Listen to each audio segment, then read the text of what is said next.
Hi everybody. In this video I'd like to talk about Clive Bell's Form in Modern Painting. Sharing the screen with you. Okay.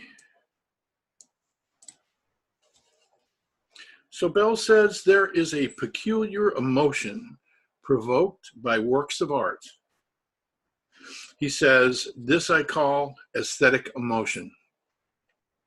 Now, if we can discover some quality common and peculiar to all objects that provoke it, we shall have discovered the essential quality in a work of art. This quality is called significant form.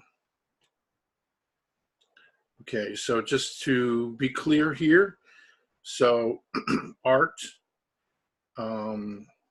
provokes aesthetic emotion and some quality. So all artwork that's worthy of the name is provoked aesthetic emotion. Let me say that again. That didn't make any sense. So what links all works of art is aesthetic emotion, and the essential character or quality is significant form. Now we'll talk a little bit about what that means here.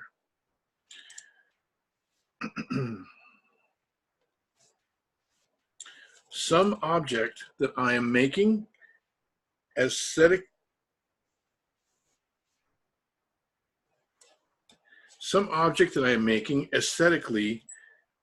okay, sorry.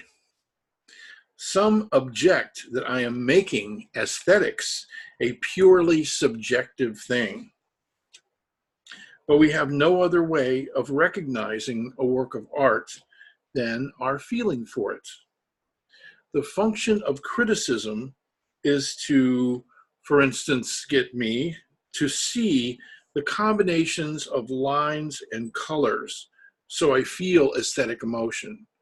So significant form is this combination of lines and colors that's in every, let's say, painting. It's easy to sort of understand this in terms of painting. So whether it's a representational painting, so a picture of either a real or a fictional object or person or landscape, or it's a expressive picture, like a Jackson Pollock or a Mark Rothko, something that is, abstract. All of those are going to have lines and colors of some sort, and it's the combination of those that leads to significant form, or that is significant form.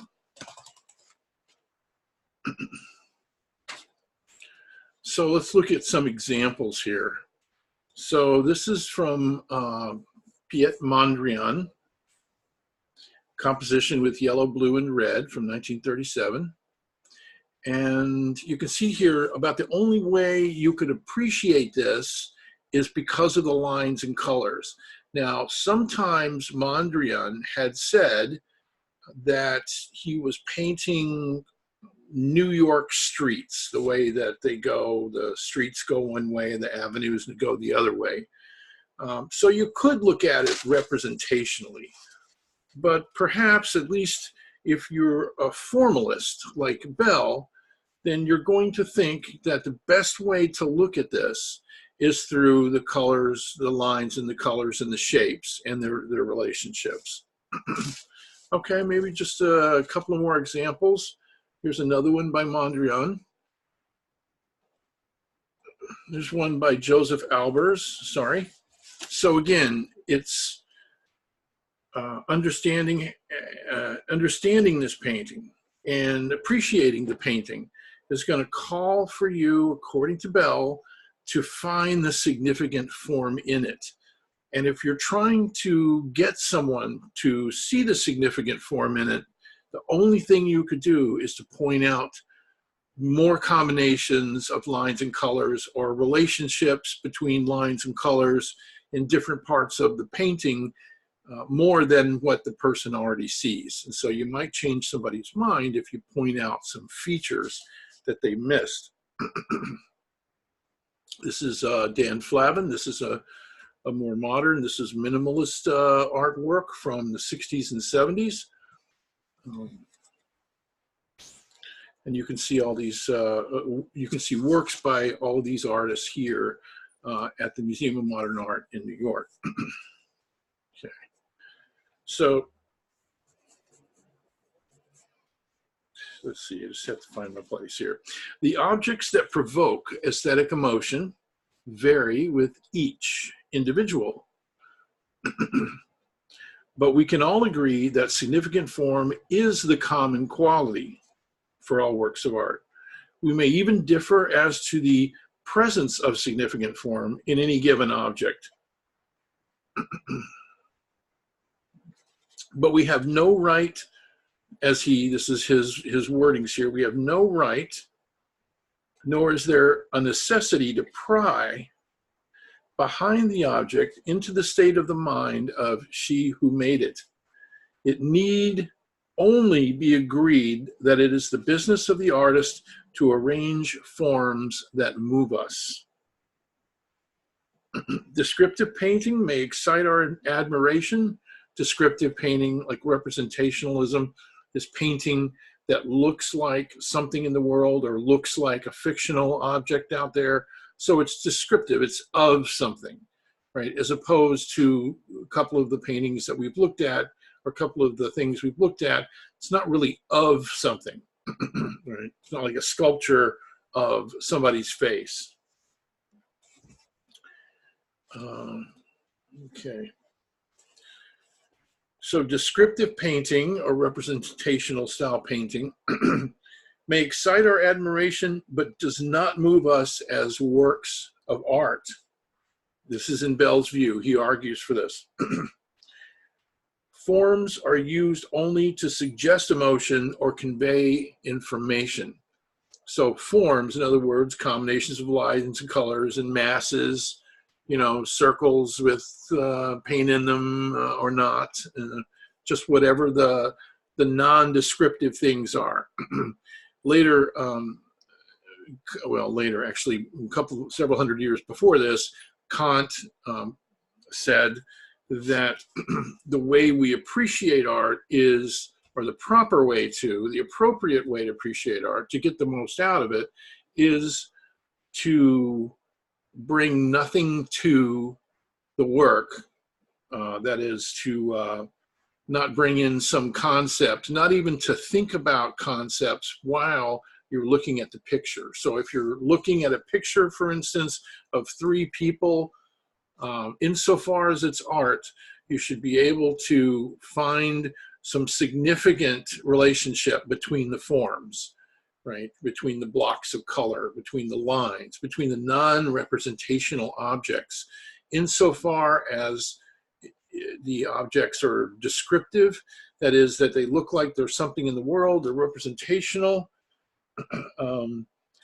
Bell argues we are not moved as works of art. Now, we may get excited because maybe it's a portrait of Lincoln, for instance, and let's say you've just been a huge Lincoln fanatic ever since you heard of the guy. If you're appreciating a painting of Lincoln, as Bell describes, formalistically, then you're going to have to ignore the fact that it's a picture of Lincoln. You have to forget all that, or at least look past it, because that's not what art does, according to Bell. That would just be some way of remembering people, or some nice way of having a picture of somebody. But as far as art goes, it's only significant form that can that shows the artness of a work. So he uses this picture as an example. This is called Paddington Station. It was painted around the early 1900s, around the time that Clive Bell was writing. So here's an example, kind of like the Lincoln portrait example. When you look at this picture, you see A train station, right? Paddington Station is a famous train station in London. So you see the train station, you see the ceiling, the vaulted ceilings, you see all the people there, but the fact that it's a train station, the fact that if you were to look closer, you were to see, say, a mother talking to her child, or some people hugging, or something like that. All of those descriptive items are beside the point when it comes to formalism. The way you would appreciate this painting would be more on the lines of, notice how the balance of the forms lend a kind of, harmony to the colors and the shapes. That's the way you'd have to talk about it. And then, of course, you can decide through evaluation and analysis whether it's a successful artwork or not. Okay. They interest us, paintings like Paddington Station here, but do not move us aesthetically. Okay. To appreciate a work of art, Bell says, we need bring nothing but a sense of form and color.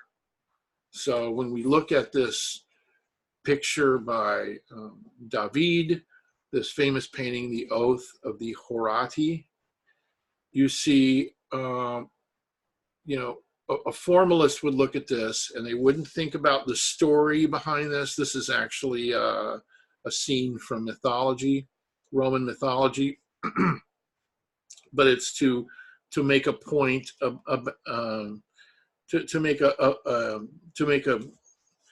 point about the people and about principles in general. But none of that matters to a formalist. What the formalist might see is, you see how the soldiers on the left and then the guy in red on the right. Now we're looking at the left side of the picture here. The guy on the red, in the red, who's in the middle, you see those swords that he's holding up, and you see the way the soldiers are kind of reaching for them. Maybe they're saluting, I don't know. But it makes a kind of a triangle there. So that sense of mass and that sense of the triangle like that is important for a formalist, but not the story. Okay? Okay, I hope that this has helped you understand this very interesting reading. And here, for your viewing enjoyment, is a cat sitting funny. Thanks for your time and attention. Bye-bye.